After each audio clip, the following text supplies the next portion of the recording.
Hello, everyone, and welcome to Dallas Hoops Fancast. I'm your host, Sydney, and I'm here with my co-host, Martin. Hey, guys. I'm going to be honest, that did not go the way I thought it was going to go in so many different ways.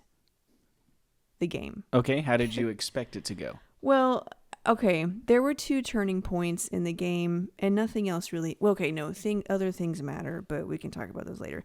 The two turning points in the game were the technical foul, the second tech on Kristaps, and those two idiotic plays by Seth and Hardaway in the last minute of the game. Which one do you want to start with? Well, I want to start, honestly, I want to start in the first quarter. Okay, you just want to... And kind of get through to those points, yeah. Okay, well, we're just going to talk about the game. Yes. Okay. And the reason I wanted to talk about the first quarter, because the first 4 minutes were really kind of scary for the Mavs. You can definitely tell the jitteriness of them playing in their first playoff game. They were And also, awful. The Clippers were playing excruciatingly aggressive and physical. And in all honesty, if you were to watch the first 4 minutes of the game, they were fouling. But because they have a reputation, whatever. Either way, the Clippers go up 16 points, 18-2. To me, the Clippers came out like, we want to end this series in the first 4 minutes. And they almost did. But I'm really proud of the way the Mavs responded to that adversity. And to come back, not only just come back to be in the game, they took a 14-point lead there for a minute. Yeah. And they were on fire. They were showing a lot of toughness. I thought they played really well. They showed they were cool. They were and collected. All that came to a crashing in. Yeah, I was about to say all good points. When the refs decided to eject Porzingis on a really questionable ejection. Like, it was just a questionable ejection. The first technical foul, okay, call it. It's a technical foul. He did the fist punch, which is automatic technical. Yes, even though, whatever, players can complain for 45 minutes. It's not a tech. But as soon as you throw your fist, it's automatic tech. Yeah. That's like in the rule book or something. Yeah. But the second technical foul, really the refs, first of all, I didn't even think there was enough with that whole play that it even merited a review. Yeah. I felt like they easily could have just separated them and just move on, but they had to review it, which I thought that was questionable. And then it was really questionable to eject a player on that, like knowing it's an ejection. Yeah, and it wasn't even that big of a deal. You could have easily just moved on, reviewed it, double fouls, whatever, or nothing, and just move on. And you ejected him, and immediately when that happened, the game died. It did. And sorry, I'll give you an opportunity to talk on your pod.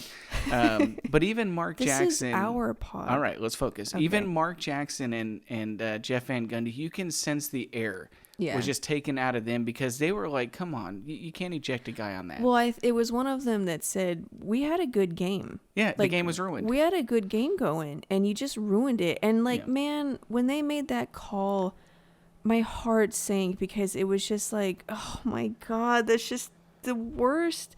It's over. It's just all over. And I mean, the Mavs still play and there's still 24 minutes left or whatever, but you can't this is the playoffs. Like the ref just called the game. At that moment, they called the game.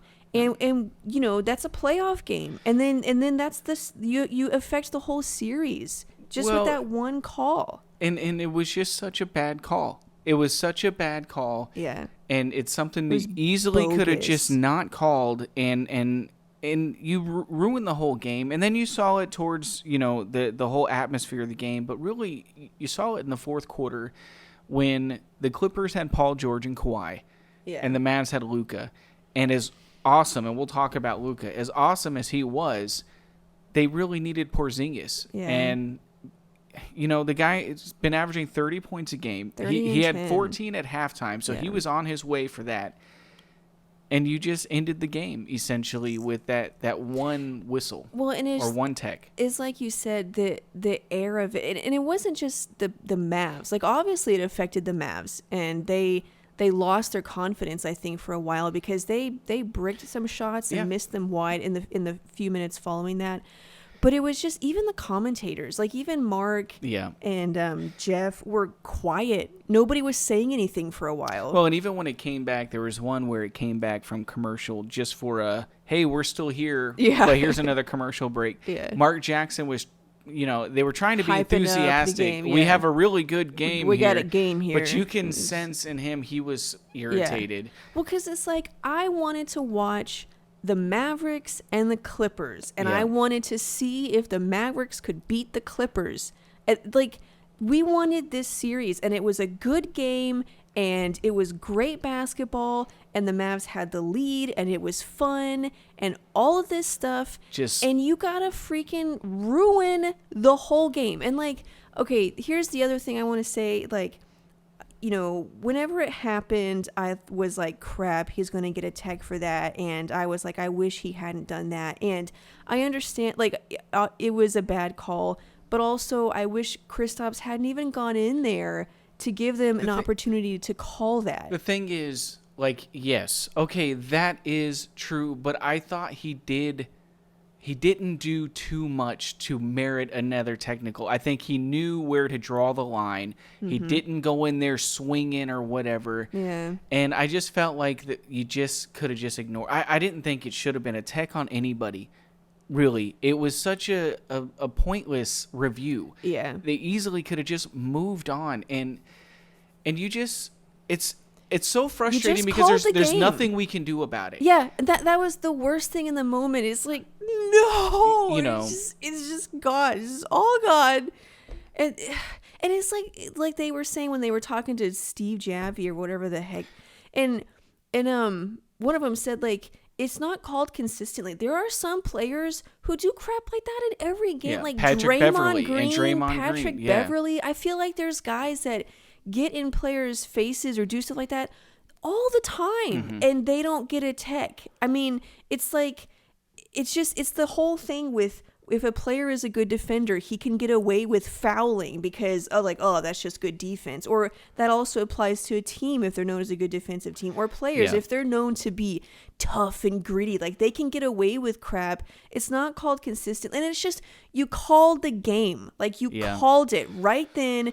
And this is the play. It's not like it was different in the regular season when they didn't call the foul on with Steph on the Lakers. All these other terrible calls, regular season, whatever. This is the playoffs, and you called a game in the third quarter. Yeah, and that's a game in a series, so you affected the whole series. And look, the Mavs probably we're not gonna win the series. They might not have won the game, even though they had the lead. But you gotta allow if things continued on, they would have won. Well, you got to give them a chance to win. Yeah, let them choose if they're going to win or not. Don't let you decide the game. And that's my point with the refs. You could just walk away from that. It was such a small thing. You don't want to dictate the game. And for such a small situation, you could have just walked away or not called anything. But you decided that was just egregious. Yeah. And Porzingis has this reputation for being a dirty player, I guess. And we're gonna set the message straight and end it. It was terrible. And the game was affected immediately after that. Yeah.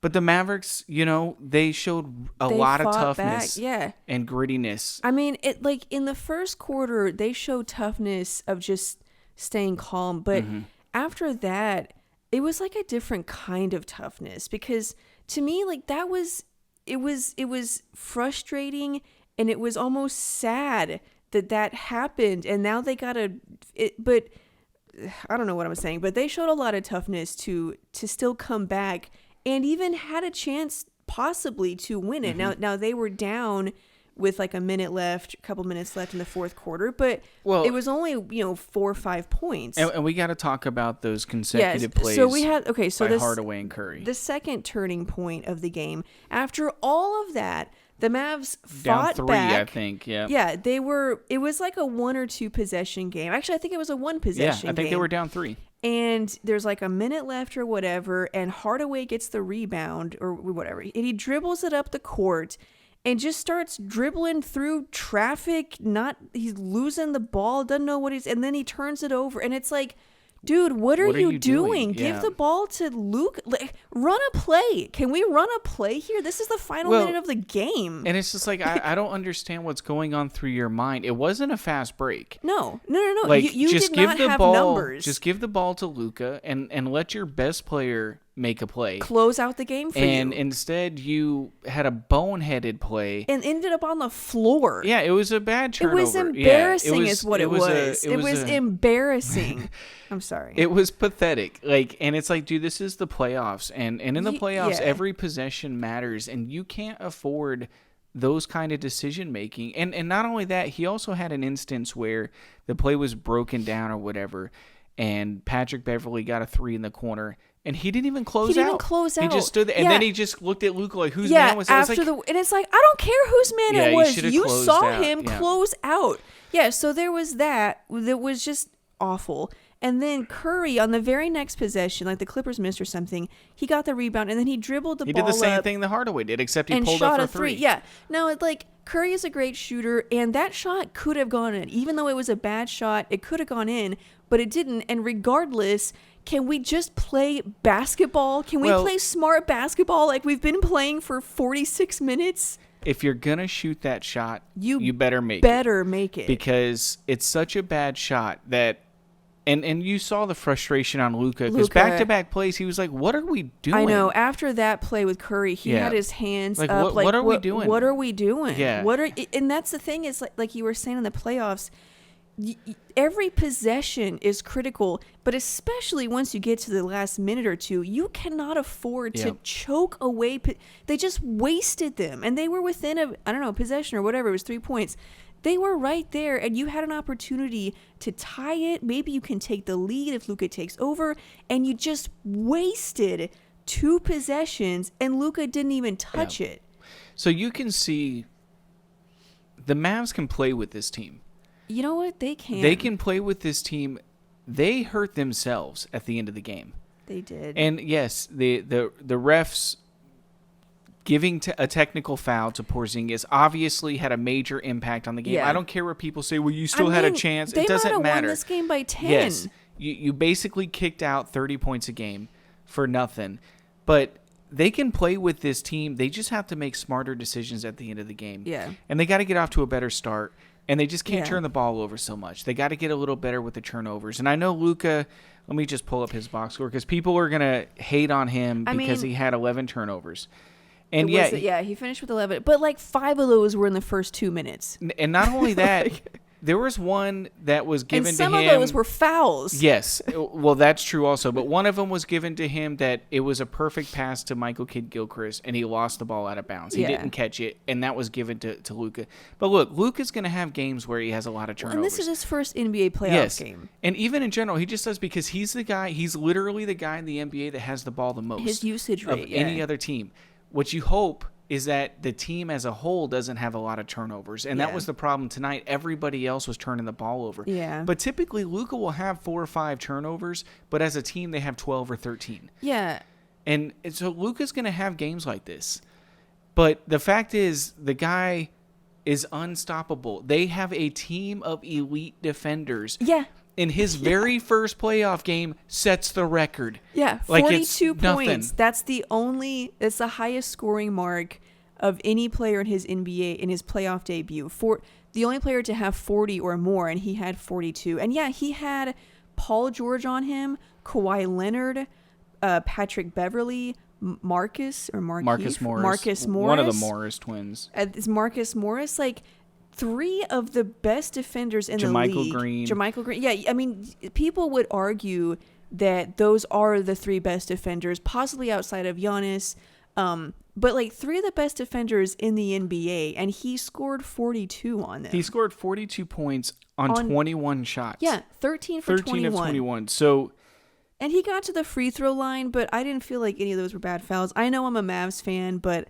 I've said before, I feel like I'm pretty fair with what I acknowledge as a foul or not. Yeah, and the thing is, there's bad calls in so far in the bubble. There's been bad calls both ways. It's not like the Mavericks have benefited or not. That's not the point. The point is the bad calls are affecting the product. Yeah. And whether it affects the Mavs or the Clippers, it would have been the same thing if Paul George got ejected for a bogus call. Yeah, we would have been happy as fans, but it affects the game. Yeah. It's like I don't want to watch. I mean, I want to watch it because it's the Mavs, but it's not a fun game anymore. And that's my point. Like, I'm not saying the Mavs are benefiting or calls aren't going their way. They're benefiting the Clippers or whatever. Blah blah blah. That I don't believe that's happening. What I think is happening is just bad officiating. The referees suck. And there's clear bias. It's like those 2 blocks. The one by Porzingis, and was it 2 by Porzingis or 1 by Porzingis and 1 by Luka? Clean blocks, like the cleanest blocks you'll see, and they called them fouls. Well, and the frustrating thing about that is the play before that, Porzingis drove it. He clearly got fouled by Zubac, and even they did the replay, and Van Gundy was like, "That's clearly a foul." Yeah, and they don't call nothing. Yeah, on the other side of the court, clean block, as clean as you can get. Yeah. And because it's a Paul beautiful George, block, and they called a foul, and then he's upset because it's like, how are you going to call this? But on the other end, and so he throws his fist, and for some reason, that's the unforgivable sin. It's as Steve Javi said, it's like decorum or something. It's just like an unspoken rule. Yeah, and it's like, but why? Because you can't show up the ref. Okay, but you can throw your hands up in the air, like, come on, just whatever. True, yeah. It's just dumb. Yeah. And so the officiating in general in the bubble and really all season long has just been terrible. And it's situations like this that make me wish I didn't like basketball, because it's so frustrating to watch a situation like that where the ref just use your brain. Yeah. You don't have to eject the guy. And, it's like, and then how are you going to not call it on one end that was clearly a foul, and then on the other end that was clearly a clean block and call a foul? And it's like, and one, it's because one was Paul George. And, if it's Paul George, he's superstar. Getting that call, And it's like, well, why can't you just, if it's a foul, it's a foul. If it's not, it's not. And then that one steal by Luka when he stole it from Kawhi. Yeah, they had to challenge it. And it's like, and that was the cleanest steal. Yes. It's like these calls, it wasn't like, there was body contact. I mean, it was like the cleanest block, the cleanest steal, and they call it. It's just. But yes, there's bad calls both ways. I'm not saying the Mavericks lost because of the officiating, but it's very possible they did in this game because of the Porzingis one. In this case, I would say you have an argument for saying that. Yes, but there's been too many games this year where a last 2-minute report comes out. The Blazers against the Jazz? I didn't see that one. That was the one where Rudy Gobert, it was a clear goaltend, and they called it a block. Yeah. So, it was frustrating. The Porzingis thing really upsets me the most. I love how Luka played. I love how he I'm telling you, the guy is going to be one of the greatest players to ever play. Yeah. Like, what else does he have to do other than what he's doing for an extended period of time? And I like your theory about his free throws. He was 14 of 15 tonight. Yeah. And we talk a lot about playoff Luka, but really the bottom of it is that he steps it up to another level. He's so focused. And you've been saying that his free throw shooting is part of that. Well, in my opinion, Luka's bored. About 85% of the games. Yeah.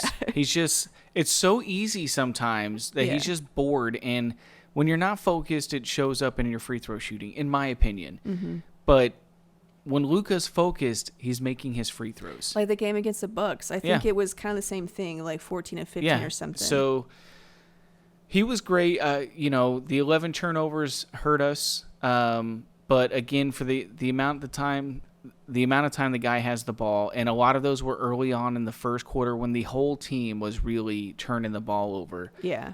So I don't even care about those. I think the fact that he scored 42 points on 13 of 21 shots on some of the best defenders in the league in his very first playoff game in his second year in the league sets the record against that defense.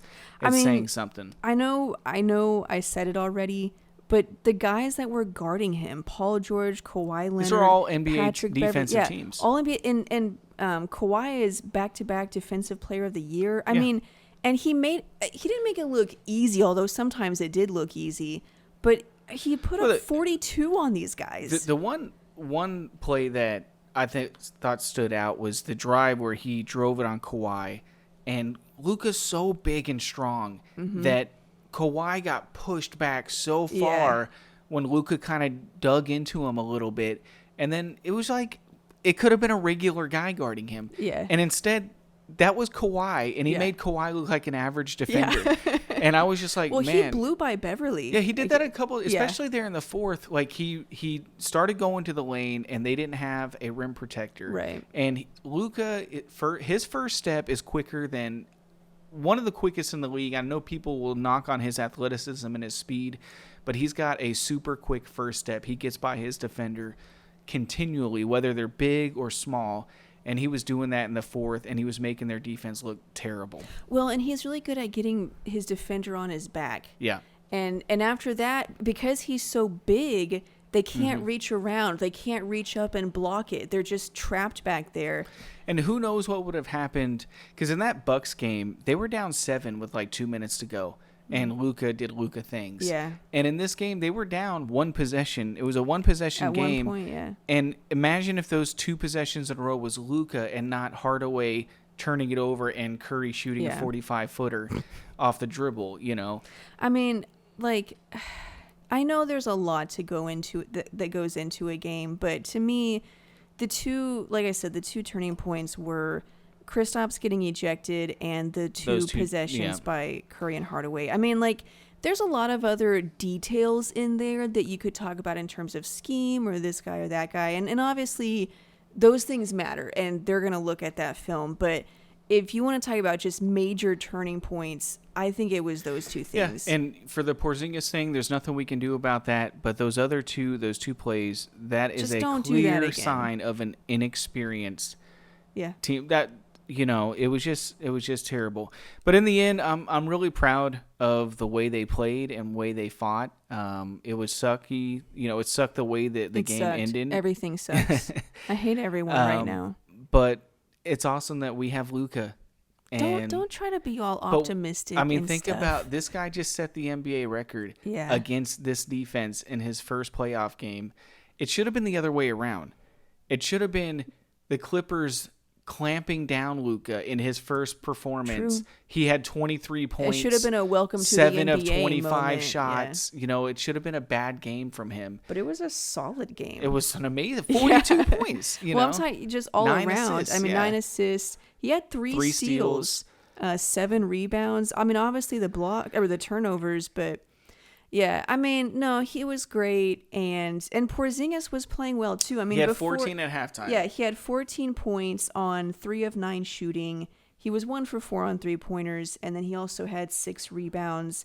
You know, I mean, he was playing well, but it just those two things. What do you think would have to happen, like, going forward? Do you think this was a fluke? Like, this is the game they would have stole and it's all downhill from here? It's possible. You know, it's usually the first game in a series is the one you try to steal. Well, was there anything in this game that isn't replicable? From the Mavs standpoint? Yeah. No, I think actually they can play a lot better. I think their turnovers were a lot of self-inflicted turnovers. Yeah. And that gave the Clippers a lot of extra possessions. And I think the Clippers, for stretches, were really trying hard to play defense, and the Mavericks were just getting open shots. Yeah. And I know they talked about in the third quarter, the Mavs only had 13 points, but if you were to watch that third quarter again, they just missed wide open shots. Well, and that was, you know, after the Porzingis thing, like they were out of rhythm. They were clanking stuff and but they were airballing still stuff. open. Like they were still getting open shots. They just happened to be missing them. So, you know, I think the Mavericks offense is elite. It is legit. They have to find a way to carry that over into the final 5 minutes, and they got to play just better defense. They don't have to be, with this offense, they don't have to be the best defense in the league. They just got to be a good defensive team. What did you think of their defense tonight? Like, are you saying their defense from tonight needs to be better? Because I thought it was amazing. I thought it was good. I mean, the Clippers dropped 118 points, but that's the NBA today. Yeah, considering it's the Clippers, I thought their defense was... I thought they were working hard and playing hard. Now, we had a couple possessions where Hardaway didn't close out. Yeah. But other than that, it was pretty disciplined. Yeah, and Luka got out of position on a couple that he was usually better at. If he gets out of position, he's done because he doesn't have good side-to-side movement. But he's really good at anticipating where the offensive player is going to go. But if he starts off in a bad position, then it's not going to be a good defensive position for him. I thought as the game went on, like towards the last few minutes of the game, that's when their defense started they had these lapses. Mm-hmm. And I know Luka looked exhausted. I thought he looked more frustrated than exhausted. Yeah, and maybe it was just that. But so some of these like lapses, in my opinion, they happened during that time. So I don't know if they were just tired. Some of them there's no excuse for, but you also had Maxey. He had one possession where he really guarded Kawhi well, and Kawhi just made an impossible shot. Yeah, it's Kawhi. Yeah, which I don't even know what to think of Kawhi. Yeah, like there's stretches in the game where I'm like, he's what's invisible. All this noise about Kawhi? Yeah, and then there's stretches like, okay, all right, I see you. It's one of those. So yeah, Maxey was like their perimeter guy tonight. Yep. Like, he was the one, guarding all these perimeter players. So my point with that was, if there's nothing in here where we're like, that was a total fluke, that's never going to happen again, then I would say, you know what, this is the game they would have stolen, and I think from here on it's a sweep. But I didn't... Okay, like the defense, they've never played defense like that, so I guess maybe that's something where you're like, we'll see if that holds up. Yeah, I think the Mavs can score on this team. The Mavs can hang with this team. It's just what's going to be the determining factor on who wins the game is who closes better. Yeah. And unfortunately, that may end up being a sweep, but the Mavs would have been in every single game. Yeah. So the series was tougher than it actually looks. So the Mavs are just going to have to close better. The Hardaway Curry decision making, you can't make those decisions in the playoffs. Think about what Luka has done in some games where at the end of the game. So we'll see. I didn't think they were going to win the series. I thought if they made it a 6-game series, that was a huge win. I'm not as impressed by the Clippers as I once was. I thought I would see better from the Clippers. The Clippers are my pick to win the championship. I didn't see that in this game. Yeah, I mean, I don't know. The Clippers shot 47%, and that's my question for the next game. Is their defense going to be as disciplined as it was tonight? If they play this way the whole series, then yeah, it could be a 6 or 7 game series. But we're talking about this is kind of an anomaly, and it could definitely continue because teams play good defense all the time. But it's just, are they going to do that? Well, if they want to win. Yeah. Well, and that's what I was thinking during the game is like they were exerting so much effort and energy, and guys were like throwing themselves around and on the ground, and like I'm like, man, after this series, after every game, they are going to be sore and hurting and tired. Yeah. But that's how they should feel because that's what it will take to win these games. Well, that's what it takes to win the championship. Yeah.